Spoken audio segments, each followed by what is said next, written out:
बिस्मिल्लाहिर्रहमानिर्रहीम। Welcome to online education. Ninth class biology, chapter number 4, lecture number 4, cell organelles. Last lecture में हमने discuss किया था कि सेल में कुछ ऐसी साख्तें भी पाई जाती हैं जो ऑर्गेनेलिस तो नहीं होती, लेकिन सेल के लिए इंतहाई अहम होती हैं और सेल के तमाम अफ़ाल में अहम किरदार अदा करती हैं।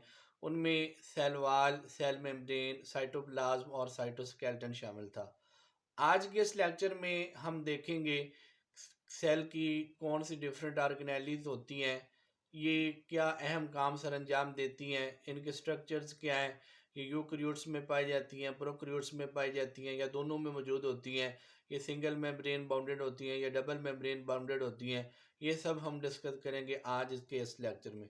लेक्चर स्टार्ट करने से पहले ऐसे वो तमाम स्टूडेंट्स और व्यूअर्स जिन्होंने अभी तक हमारा ये चैनल ऑनलाइन एजुकेशन सब्सक्राइब नहीं किया, तो उनसे गुजारिश है कि हमारे ये चैनल ऑनलाइन एजुकेशन सब्सक्राइब करें और प्रेस करें बेल आइकॉन को, ताकि आने वाली तमाम वीडियोस और अपडेट्स आप तक आसानी से पहुंचती रहें। सेल की अगर हम बात करें तो हम इसको पहले भी डिफाइन कर चुके हैं कि सेल जो है वो ज़िंदगी की स्ट्रक्चरल और फंक्शनल इकाई है, यानी तमाम जानदारों की साख्त और फेल की बुनियादी इकाई को जो है वो हम सेल कहते हैं।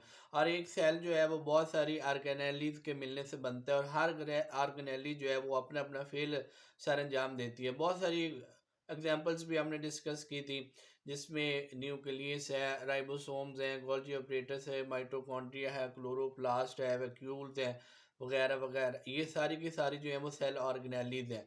ये सारी जब डिफरेंट फंक्शंस करती हैं तो वो मजमूई तौर पर जो है वो एक सेल की फंक्शनिंग जो है वो बन जाती है। तो ऑर्गेनेलिज को हम कह सकते हैं कि ये सेल सेल में मौजूद ऐसी साख्तें जो सेल को अपना फेल सर अंजाम देने में मदद देती हैं, इनको हम ऑर्गेनेलिज कहती हैं। ऑलमोस्ट यूकैरियोटिक सेल की बात करें तो इसमें तकरीबन 1 दर्जन के करीब सेल ऑर्गेनेलिज जो हैं वो पाई जाती हैं। वन बाय वन डिस्कस करते हैं जी डिफरेंट ऑर्गेनेलिज को जो कि जानदार के सेल में पाई जाती हैं। सबसे पहले डिस्कस करते हैं जो न्यूक्लियस को। न्यूक्लियस जो है यूकैरियोटिक सेल में एक वाहिद न्यूक्लियस पाया जाता है, लेकिन प्रोकैरियोटिक सेल में वाज़ेह और वेल डिफाइंड न्यूक्लियस जो है वो मौजूद नहीं होता। जानवर के सेल की बात करें तो जानवर के सेल में न्यूक्लियस जो है वो बिल्कुल सेंटर में मरकज़ में पाया जाता है, लेकिन प्लांट सेल की बात करें तो प्लांट में चूँकि मरकज़ के अंदर एक बड़ा मरकज़ी वैक्यूल होता है, तो उसकी वजह से न्यूक्लियस जो है वो दरमियान के बजाय एक साइड पर जो है वो पुश हो जाता है, उसको धकेल दिया जाता है। तो जानवर के सेल में और प्लांट के सेल में न्यूक्लियस के हवाले से जो है ना वो डिफ्रेंसिएशन है कि जानवर के सेल में जो है वो वैक्यूल जो है वो बिल्कुल मरकज़ में मौजूद होता है, जबकि पौधे के सेल में न्यूक्लियस जो है वो एक साइड पर मौजूद होता है, दरमियान में चूँकि बड़ा वैक्यूल मौजूद होता है, वैक्यूल का साइज़ बड़ा होता है प्लांट सेल के अंदर, इसलिए न्यूक्लियस जो है वो एक साइड पे धकेल दिया जाता है। न्यूक्लियस जो है ये एक डबल मेम्ब्रेन में लिपटा होता है, जिसको हम न्यूक्लियर इन्वेलप कहते हैं। न्यूक्लियर इन्वेलप जो है इसके ऊपर कई छोटे छोटे सुराख होते हैं जो इसको सेमी परमेबल मेम्ब्रेन बनाते हैं।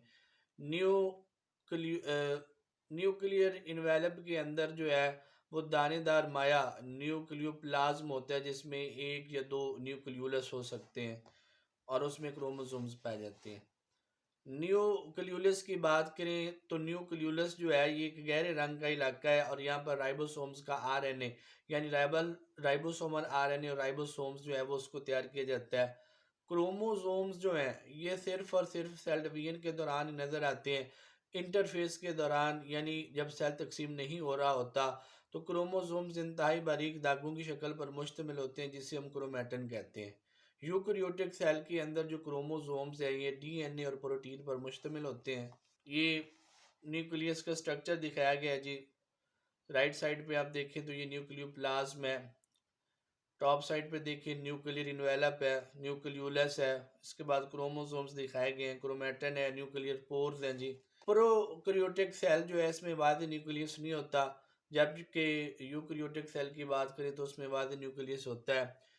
उसके अलावा यूकैरियोटिक न्यूक्लियस जो है इसमें क्रोमोसोम्स और डीएनए होते हैं, जबकि प्रोकैरियोटिक न्यूक्लियस जो है ये सिर्फ और सिर्फ डीएनए के बना होता है और साइटोप्लाज्म में डूबा हुआ होता है।